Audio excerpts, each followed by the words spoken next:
Well, welcome back to another Sita's Astroenergy. I'm so glad you could join me here and share in this wonderful energy of learning more about astrology. You can find these videos on Facebook, Instagram, and YouTube at The Sita One. Thank you to everyone who has liked, shared, and subscribed to my videos. So I want to start out with talking about eclipses because they're really important right now. We usually get about 6 eclipses a year. Of course, this is 2020, and being the unusual year it is, we have 7. We're into our last 2 eclipses. I talked a bit about the lunar eclipse last week, and I'm going to mention it because it's moving forward. And first, we're seeing Neptune starting its direct motion. Now, Neptune can create a lot of confusion because it's really activating subconscious energy, and so your dreams are being stimulated, your intuition, your sensitivity. So that kind of moves forward and is going to have an effect on this eclipse. This eclipse is a full moon eclipse. So here, the earth reflects the sun, and it's a full moon. So we take the energy of the full moon, which is pretty intense, we add an eclipse to it, and then we have really wild, erratic circumstances. Sometimes, now it's an ending, so you have full moon, it's time to wrap things up, it's emotional. This lunar eclipse is in Gemini. It's about communication. It's self-talk and how you're talking to others, and you may be just overstimulated, especially if you're a Gemini or have a lot of Gemini in your chart. You may get overstimulated by all the energies that's happening, and it really is not a good time to make decisions.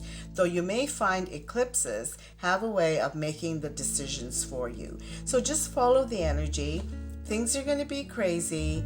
You might think that something is going to work out in your favor, and you find that it goes off into another direction you weren't expecting. That's what the eclipse is about. I always call them the wild cards, and that's what they are. But sometimes they can solve a situation, and they're like taking a big broom and sweeping the debris out of your house, and they can have that effect too. Now, the next eclipse is a solar eclipse, which is a new moon eclipse, so you don't really see anything in the sky.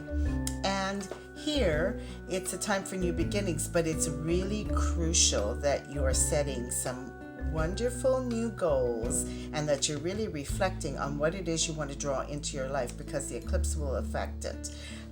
Eclipses energy run for about 6 months. So every time there's a lunation, that's a cycle of a new moon to full moon, you will see something happening that relates back to the eclipse. So that's why I always suggest that you journal, because what's happening in the next week or 4 weeks is going to have a deep and profound effect of how 2021 unfolds for you. We're having, I think most of the major planets are on their way forward, and Mercury will be moving into Sagittarius, which will also affect this eclipse coming up, the full moon eclipse. So we see the planets slowly moving forward, and then we add an eclipse to all the crazy energy. Jupiter, Saturn, and Pluto are still lined up together, but they'll be moving on into Aquarius, where there'll be more freedom, but you still have a lot of conflict, and the eclipse may amplify that conflict. Since it's a full moon eclipse, like I said, a lot of emotional intensity, but you're prepared for it. You're going to keep meditating, ground yourself. Picture yourself like a tree every morning with the roots going into the ground and using that energy from nature to bring peace and calm so that you can handle whatever comes forward. That's how astrology is best used, to look at the energy of the planets, to see what's coming up in your psyche that you need to deal with, and then use that energy to resolve it. So, have a wonderful week. This astrology reading is from November 29th to December 5th.